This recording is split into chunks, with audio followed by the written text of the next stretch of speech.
Hi everyone, welcome to our channel. So elimination ఎవరంటే లీస్ట్లో అయితే ఇద్దరు ఉన్నారండి.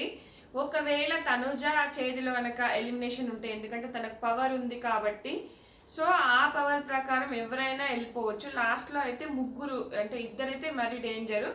సో ముగ్గురు అయితే ఉన్నారు. ఎవరనేది చూద్దాం క్లియర్గా. అయితే ఇక్కడ ఇమ్ము పవర్ అస్ట్రాకి కొన్ని ఇంకా పవర్స్ ఉన్నాయి. అలాగే తనుజకి గోల్డెన్ పవర్ వచ్చింది కదా మాదిరి గారిది, అది రెండు పెట్టేసి ఏదైనా మెలిక పెట్టచ్చు మనకు, నాకు సార్ అనిపిస్తుంది. సో ఏంటంటే ఈరోజు అయితే శ్రీజ ఎలిమినేషన్ది ఏవి వేసి పంపించేస్తారు. సో ఆ ఏషార్ ఏంటి అంటున్నారు కానీ చెప్పలేము, వస్తుందో రాదో. నాకైతే 100% రాదని అనిపిస్తుంది. మరి కొంతమంది ఏంటంటే శ్రీజ వెళ్ళిపోయింది కాబట్టి ఈమెను రప్పిస్తారేమో అని అంటున్నారు, చూద్దాం. సో ఎలిమినేషన్ ఎవరంటే ఫస్ట్ యాజ్ యూజువల్గా మనకు తనుజ ఫస్ట్ ప్లేస్లో ఉంది. సో తనుజకి ఫేవరబుల్గానే నడుస్తుంది. నిన్న తనుజ, మీకు కావాలంటే నా ఇన్స్టాగ్రామ్ స్టోరీస్లో పెడతాను, ఏమనుకుంటుందంటే ఏదైనా సపోర్టింగ్ టాస్క్ పెడితే బాగుండు అని అంటే నిజంగానే బిగ్ బాస్ సపోర్టింగ్ టాస్క్ పెట్టిండు. అదే డాన్స్ చేసుకుంటా అదన్నమాట. సో మొత్తం ఫేవరబుల్గా వెళ్తుంది. సో తనుజ అనే ట్రోఫీ ఎత్తుకుంటుంది అన్నట్టుగా అనిపిస్తుంది. ఇంకా తనుజకు వ్యతిరేకంగా అయితే ఎవ్వరు రాలేదు. తర్వాత వచ్చేసి కళ్యాణ్ ఉన్నాడు మనకి. సో కళ్యాణ్ నిన్న రైవల్రీ మెయింటైన్ చేస్తే బాగుండు, మళ్ళీ కలిసిపోయి మళ్ళీ ఉన్నారు. ఇంకా చూద్దాం. తర్వాత మూడో ప్లేస్ వచ్చేసి సంజన గారు ఉన్నారు.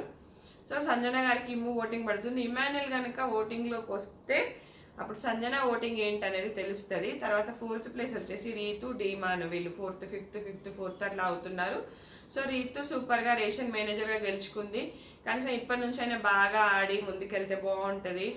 ఎందుకంటే అక్కడ పులిహోర కంటెంట్ తప్ప ఇంకా వేరే అంతా బాగా ఆడుతుంది, బాగా మాట్లాడుతుంది, బాగా అర్థం చేసుకుంటుంది, బాగా డిఫెండ్ చేసుకుంటుంది. సో డీమాన్ కూడా ఈరోజు ఏంటంటే కొంచెం రీతు చేసుకున్న విషయం మీద ఏమైనా మాట్లాడచ్చు.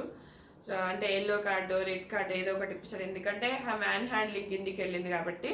సో వీళ్ళైతే ఆల్మోస్ట్ ఈ ఫస్ట్ 5 మెంబర్స్ సేవ్ అయిపోతారు. తర్వాత రాము రాథోడ్ ఉన్నారు. తర్వాత వచ్చేసి మనకి గౌరవ్, మాధురి. సో మాధురి గౌరవ్ మాధురి.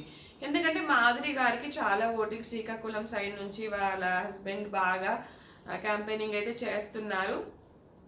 గౌరవ్ ఫిజికల్ టాస్క్ల వైజ్ ఉంచుతారేమో అనిపిస్తుంది. లేదు, అవసరం లేదు, తనుజాన్ని విన్నర్ చేయాలనుకుంటే పంపించిన ఆశ్చర్యపోని అవసరం లేదు. సో మాధురి వర్సెస్ గౌరవ్, లేదంటే మాధురి అండ్ రాము ఎలిమినేషన్ రౌండ్లో ఉంటే తనుజాన్ పవర్ యూజ్ చేయమంటే మాధురి గారిని సేవ్ చేయొచ్చు. అట్లా ఉంచుతారేమో గౌరవ్ని సేవ్ చేసి. ఎందుకంటే రాము కూడా వెళ్ళిపోతా నాకు ఫ్యామిలీ గుర్తొస్తుంది అంటున్నాడు. మేబీ రాముని పంపిస్తారా అనేది కూడా. రాము కోటింగ్ ఉంది కానీ ఆయన వెళ్ళిపోతా అంటాడు అని చెప్పేసి ఎలిమినేషన్ రౌండ్లో మాధురి గారికి సేవ్ చేసేసి రాముని పంపిస్తారా అనేది ఒకటి ఉందన్నమాట. సో నాకు అనిపించింది ఇది. లేదు అంటే మాధురి అండ్ గౌరవ్లు ఎవరో ఒకరు వెళ్ళిపోతారు.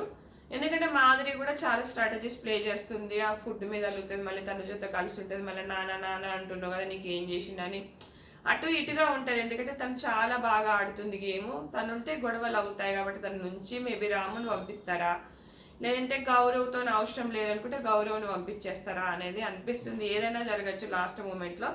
ఇదన్నమాట ఫ్రెండ్స్. సో ఈ ముగ్గురులోనే ఎలిమినేషన్ పక్కా ఉంటుంది. నచ్చితే ఖచ్చితంగా లైక్ చేయండి, ఫాలో అవ్వండి. Thanks for watching.